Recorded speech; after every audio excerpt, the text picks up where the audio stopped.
As Old as Time, Part 1, The End of Fairytales. Maurice dutifully told Rosalind everything about the growing violence toward Les Charmants, and how he couldn't find the midwife, despite knowing what would come of it. From the widening of her eyes upon hearing about Vashti's disappearance to a cool narrowing of their mossy-green pupils at the news of Josefa and her tavern, Maurice could have easily predicted each facial tic and where it would all lead. "I must find her," Rosalind announced, standing up with the awkward slowness of her rounding belly and strange joint pains gave her. Her eyes darted seriously around the room, searching for things. A cloak, a walking stick, maybe. "There are too many of these disappearances lately. I will get to the bottom of this now." "Rosalind," her husband said firmly. "You cannot stop me," she cried, eyes flaring and cheeks flushing pink. Some women grew calm and peaceful during pregnancy. Rosalind seemed to become more of what she already was, fiercely happy, fiercely angry, fiercely productive. "Vashti was godmother to my cousin. She is like family." "I'm not going to try and stop you," Maurice said. "I am merely urging caution. You are well known for what you do. This doesn't seem like the safest place for people who wield magic anymore. Going around knocking on doors and demanding information out of people might not be a good idea. It could draw too much attention to yourself." "I was not going to knock on doors and demand information," Rosalind said with such hauteur it was obvious that had been precisely her plan. "We, who do what we do, to have much more subtle means of procuring information." Maurice waited patiently. "I shall go to Monsieur Levi," she said after a moment of quick thinking. "With his books and scrying glasses, he should make short of work of this." "That is an excellent plan. Just be discreet." "Of course it's an excellent plan, and yes, I shall be discreet," she snapped, magicking a cloak around her shoulders in exasperation. Slapping her swollen feet on the uneven, hard cobbles of the kingdom's best-kept roads were more tiring and strenuous than she had imagined. Still, thousands upon thousands of mothers and grandmothers before her had labored in the fields and gardens and hunted in the woods, and still had perfectly healthy children. She would not complain.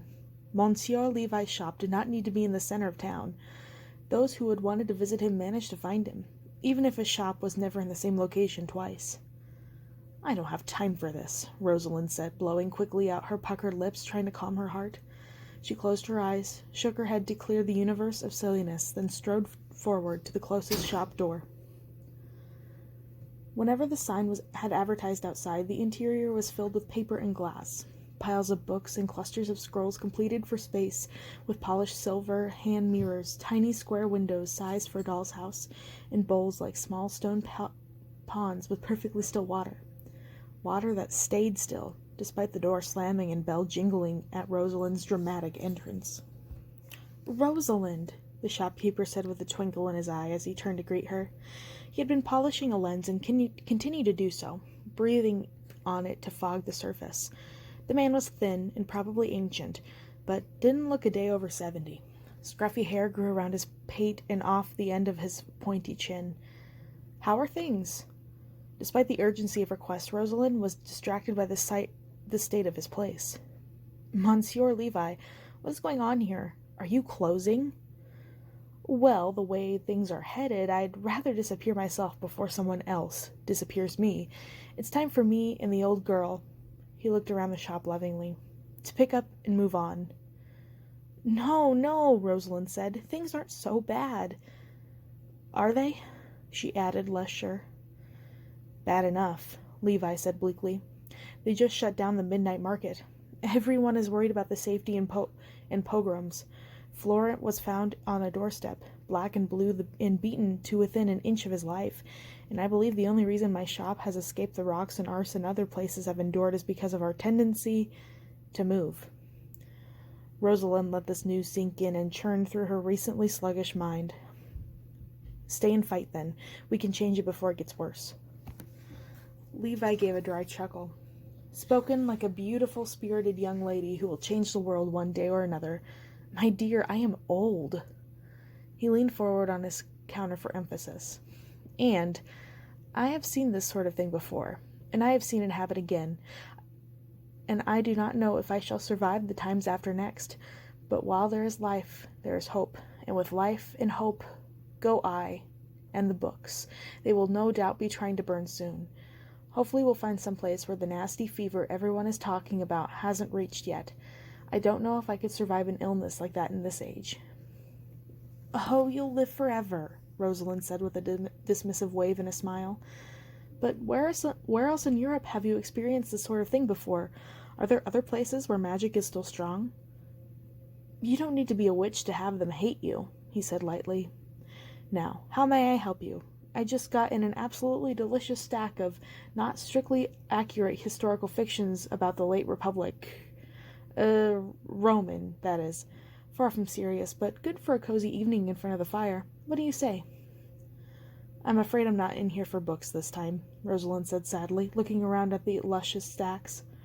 "I'm here for a reading. I mean, the other kind of reading." Levi's face seemed to tighten away from her, toward the back of his head, as if all his features were trying to escape. He turned pale.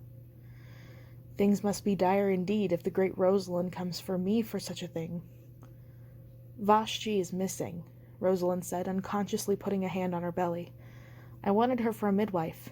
Maurice found her apartment empty, her dinner still on the table. I suspect the worst." "Very well," Levi said with a sigh. He carefully put down the moon-shaped lens he was working on. "What is that?" she asked, curious. "Oh, just a little idea I have," he said as he rummaged through a recently packed box. "Something to let me do my thing while blending in with the natives.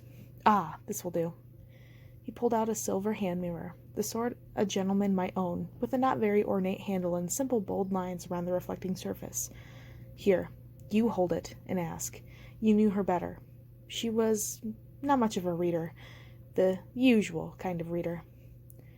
Rosalind took the mirror. It was heavier than it looked, or she was weaker than she suspected. It caused her hand to dip. "Show me Vashti," she ordered. Levi peered over her shoulder, curious. Nothing happened. The mirror remained a mirror, reflecting her face with just a hint of fog. Her nose, Rosalind noticed distractedly, was red and unattractive in its current state. "Mirror," she said more loudly this time. "Show me Vashti. Where is she?" The gleaming surface did fog this time, but it revealed nothing beyond a matte, stark black. Eventually this too dissipated, and it went back to being a mirror. "It's not working," Rosalind said stubbornly, holding the mirror out to its maker. "Rosalind," Levi said softly. "She's gone. You know that." Rosalind bit her lip, determined not to cry. Her face felt huge, as if all the tears she was keeping back were filling up in her skull and her eyes and forehead. If Vashti was dead, there was nothing she could do now. The enchantress thrust the mirror into Levi's hands and turned away, sobbing and retching. Her morning sickness, magically gone on the first day of her second trimester, suddenly came back with a vengeance. "Oh, Rose," Levi said sadly, without looking at the mirror. He put an arm around her. She would never have just left home that way. She would put her things in order. Her family has been here for centuries as healers. She would have known she was going to die. Of something natural. Something has happened to her, Levi. Something has done something to her." The bookseller didn't say anything but watched her quietly, seeing the change in her face that reflected the emotions roiling within her. "She will be avenged. I will have justice," Rosalind growled, torn between throwing up, being comforted, and destroying everything in a great inferno. "This isn't the Dark Ages." "Every age has its darkness," Levi said quietly. "Rosalind, take your family and move far away from here. I mean it. You're not safe. None of us are. I myself am going to the New World. I think they're mostly done with their witch trials there, and Providence is supposed to be a city of great religious freedom." Rosalind's mind spun. She was the greatest enchantress in these magic poor times, but she didn't have the power or ability to defeat the anonymously, loosely connected bands of ruffians and hate-mongers who seemed to be taking over the kingdom. Once she found them, she could turn them all into pigs or stones or insects, of course. Rosalind thought, I shall go to the king and queen. They are the only ones who can stop this. They must surely unrest the crime have to be the threat to the kingdom. Even despite what happened to their guards, they have to see this can't go on. And how will you get in to see them? Levi said curiously. Their son, the little prince. I did not attend the christening, she said, warming to the plans even as the thought of it. It felt right. Ancient, grand. I will come bearing some sort of charm or blessing to bestow, just like we used to in the old days, when there was newborn royalty. Levi sighed. That's not a bad idea. Just don't expect too much, and maybe have an escape plan ready. He looked around at his half-packed boxes and then at Rosalind's belly, which she was holding with both hands. Outfitted in the most impressive, angelic, and magic outfit she could manage, Rosalind walked into the castle with head held high, alder wand gripped firmly at her right hand. The guards stepped aside as she approached. She ignored the distrustful look in their eyes. In the throne room, the young king and queen sat with their princeling. Well, the toddler was held by his wet nurse, all three in deep shades of matching velvet. Your Highness, Rosalind said with a mild head nod. Generally unacceptable as a way of greeting royalty, but, after all, she was an enchantress. Enchantress, the queen said in an equally neutral tone. Her features were beautiful, if harsh. White blonde hair and razor-sharp cheekbones, ice-blue eyes. Motherhood had softened her looks, not at all. This is an unusual visit, the king said with a smile that did not reach his eyes. He had a long, dark brown hair drawn back into a ponytail, with the front part curled over his forehead in a way that was currently very fashionable. Neither wore a crown, for it was not considered modern, but they were each covered in sparkling pins and jeweled brooches, golden buckles, and rich, rich cloth. I have come to offer a blessing on your child, the royal prince, Rosalind began, turning to him. That will not be necessary, the king said laudingly. These are modern times. We appreciate your sentiment and allow your presence out of respect for ancient traditions, but your blessings is no more than words, your charm no more than meaningless well-wishings. Rosalind stared hard at the king, trying not to show how taken aback she was. In this kingdom, the last refuge of ancient traditions and les charmants? Magic was being forced out of the world entirely. She shivered. Was this really the end? In that case, let me attend to the other issue I come here for, she said, spreading her hands and now lowering her eyes. I beg your intercession on behalf of my people. They are being harassed, beaten, sometimes murdered. Let their prosecution come to an end and defeat your innocent citizens. And which citizens would that be, Enchantress? The king said mockingly. The good and natural citizens of this kingdom? Or are you allying yourself with some of the more unpatriotic and unnatural creatures who dwell in our fair land, threatening our citizens and disrupting our peaceful life? Rosalind ground her teeth, trying to keep the look of a mild petitioner, trying to control the anger Maurice always warned her about. She looked around the room, but the servants and royal entourage all seemed to be doing a very good job of not paying attention to what was going on. The prince was playing with a ball that looked like it was made out of real gold. She took a deep breath. If I may be so bold, what unpatriotic creatures? Who has been threatening you? Their existence is threat enough, the king said. The queen said, They, you, all have abilities which make our muskets and swords seem like toys, and they show no hesitation at using these powers at the slightest provocation, as if this is some medieval fairy tale and not the age of laws and reason. A boy is dead because of his interest in a charmant girl and the anger of her warlock boyfriend, the king pointed out, and the unrest that followed, the attacks on our own soldiers, destroyed even more lives. You're allowing the complete subjugation of a people because two boys fought over a girl? Rosalind demanded. A woman is dead because of this prejudice. An innocent woman who never hurt anyone, who wasn't even there when the fight broke out. What has a midwife ever done besides keep young mothers healthy and deliver babies into the world? Her death is on your hands.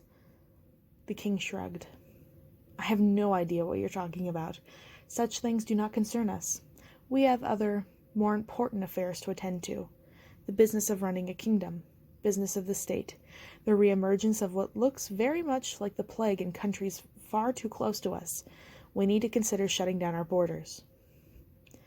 So if one or two of the more odd residents of the land disappear, and thus keep the others in line in this time of trouble and possible quarantine, c'est bon, n'est-ce pas? The queen made a little kissy noise at her son. The princeling babbled incoherently back. Rosalind regarded the scene with disgust, hate, and rage. She wanted to turn away, leaving with some juicy retort like, "You will regret this," and become a golden ball of light and explode out of there. But the way things appeared to be going, maybe it wouldn't have been a good idea to make such a display. So she turned and stalked out like a human, like a failure.